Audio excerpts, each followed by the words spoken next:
গ্রামের নাম শান্তিকুঞ্জ। তবে আধুনিকতার ছোঁয়ায় গ্রামবাসীর মনে শান্তি কম, ব্যস্ততা বেশি। বিশেষ করে তরুণ প্রজন্ম, যারা সারাদিন সোশ্যাল মিডিয়ার ঝলমলে স্ক্রিনে নিজেদের জীবন খুঁজে বেড়ায়। এই গ্রামেরই ছেলে আবরার, যার হাতে সবসময় একটি স্মার্টফোন।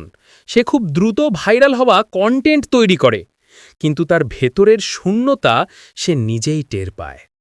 তার বন্ধু সায়েম, যেও সোশ্যাল মিডিয়া নেই থাকে, তবে সে মাঝে মধ্যে ইসলামিক মোটিভেশনাল পোস্ট বা লেকচার দেখে। আর আছে নৌসিন, যে হিজাব পরে আধুনিক পোশাকের ছবি দিয়ে নিজেকে স্টাইলিশ মুসলিমা হিসেবে তুলে ধরে। তাদের সবার জীবনটাই যেন এক অদৃশ্য লাইক ও শেয়ারের প্রতিযোগিতায় বন্দী। একদিন আবরার একটি ভিডিও পোস্ট করল, একটি জনপ্রিয় গানের সাথে দ্রুত নাচের ভঙ্গি। ভিডিওটি মুহূর্তেই হাজার হাজার লাইক পেল। আনন্দের আতিশয্যে সে সায়েমকে দেখালো। সায়েম বলল, বাহ, কন্টেন্ট ভাইরাল হয়েছে। তবে আবরার, একটিবার কি ভেবে দেখেছ এসবের স্থায়িত্ব কতটুকু? কাল অন্য কেউ নতুন কিছু করলে তোমারটা পুরনো হয়ে যাবে। আল্লাহর কাছে তোমার অ্যাকাউন্টে কি জমা হলো? আবরার বিরক্ত হয়ে বলল, এখনকার যুগে ধর্মকর্ম করে কে? আমরা যেটুকু জানি সেটাই যথেষ্ট। আর তুমিও সবসময় এত আখেরাত নিয়ে থাকো কেন? সায়েম মুচকি হেসে বলল, আমিও তো তোমার মতোই ছিলাম, কিন্তু একদিন দেখলাম আমার ফোনের গ্যালারি ভর্তি অন্যের জীবন, আর আমার নিজের জীবন ফাঁকা। তখন একটা ইসলামিক লেকচারে শুনলাম, যে ব্যক্তি আল্লাহর উপর ভরসা করে তার জন্য তিনিই যথেষ্ট। সূরা তালাক ৬৫ নম্বর আয়াত। এই আয়াতটি যেন আমাকে থামিয়ে দিল। আমি তখন থেকে লাইকের নেশা ছেড়ে নিজের কাজের মান উন্নত করার চেষ্টা করছি। নিজের হাতে সেলাইয়ের কাজ শিখছি, সেটা দিয়ে আমার আয়ের ব্যবস্থাও হচ্ছে। এদিকে নৌসিন, তার হিজাবের ছবিগুলোতে হাজার হাজার প্রশংসা আসত। সে ভাবত এটাই তার দাওয়া বা ইসলামের পথে আহ্বান। কিন্তু একদিন রাতে সে স্বপ্নে দেখল কিয়ামতের ময়দানে তার সব লাইক ও কমেন্টগুলো শূন্যে মিলিয়ে যাচ্ছে, আর তার দিকে এগিয়ে আসছে এক বিশাল পর্দা, যা তার সমস্ত গোপন ইবাদাত বা খাঁটি উদ্দেশ্য ছাড়া বাকি সব ঢেকে দিচ্ছে। তার ভেতরের অনুভূতি, আমি তো সব মানুষের জন্য করেছিলাম, আল্লাহর জন্য তো কিছুই ছিল না। ভয়ে কেঁপে উঠে নৌসিন সিদ্ধান্ত নিল, আজ থেকে তার সকল কাজ কেবল আল্লাহর সন্তুষ্টির জন্য হবে।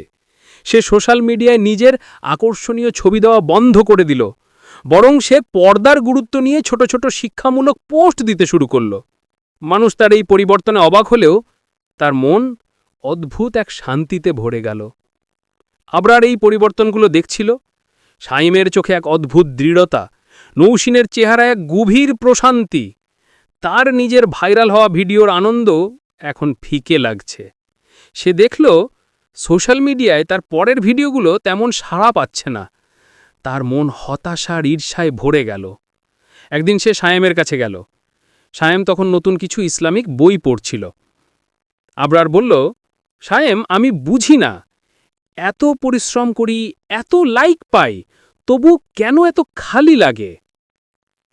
সায়েম শান্তভাবে কোরআনের একটি আয়াত পড়ে শোনাল, তোমরা কি মনে করেছ যে তোমরা জান্নাতে চলে যাবে, অথচ তোমাদের কাছে এখনো তাদের মতো অবস্থা আসেনি যারা তোমাদের পূর্বে অতীত হয়েছে? সূরা বাকারার ২১৪ নম্বর আয়াত। সায়েম বোঝালো, আবরার, এই আয়াতটি আমাদের বর্তমান অবস্থার কথা বলে। জীবনের পরীক্ষাগুলো এখন অন্যভাবে আসে। এই ঝলমলে পর্দা, তথ্যের বন্যায় সুক্ত মিথ্যার পার্থক্য হারানো বা মানুষের প্রশংসার মোহে আটকে যাওয়া। আমরা যদি দুনিয়াকে মৌচাকের মতো শুধু চেটে দেখতে যাই, তাহলে চারপাশে যে মৃত্যু, কবর আর কিয়ামতের ইঁদুর আমাদের জীবনদড়ি কাটছে, সেদিকে আমাদের খেয়াল থাকবে না। আমাদের আসল লাইক বা শেয়ার হলো আল্লাহর কাছে আমাদের ইবাদত ও আমাদের সৎ চরিত্র। দুনিয়ার ব্যস্ততা থাকবে, কিন্তু তার মধ্যে আমাদের সিরাতাল মুস্তাকিম ধরে রাখতে হবে। আবরার গভীরভাবে চিন্তা করল।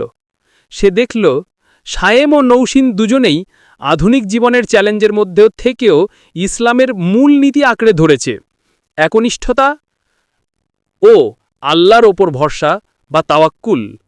সেদিন থেকে আবরার তার ক্যামেরা ও ইন্টারনেটের ক্ষমতাকে ব্যবহার করল এক নতুন পথে। সে তার দক্ষতাকে কাজে লাগিয়ে গ্রামের দরিদ্র অভাবীদের নিয়ে অনুপ্রেরণামূলক ভিডিও তৈরি করতে লাগল।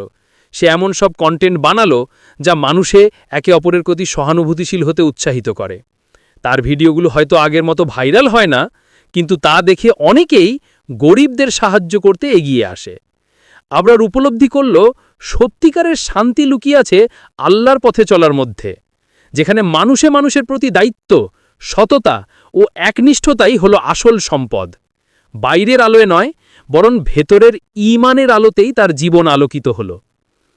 শিক্ষণীয় বিষয়: বর্তমান যুগে প্রযুক্তির চ্যালেঞ্জের মুখেও ইখলাস বা একনিষ্ঠতা, তাওয়াক্কুল বা আল্লাহর উপর ভরসা এবং পরোপকারের মতো মৌলিক ইসলামিক গুণাবলী ধরে রাখা প্রয়োজন।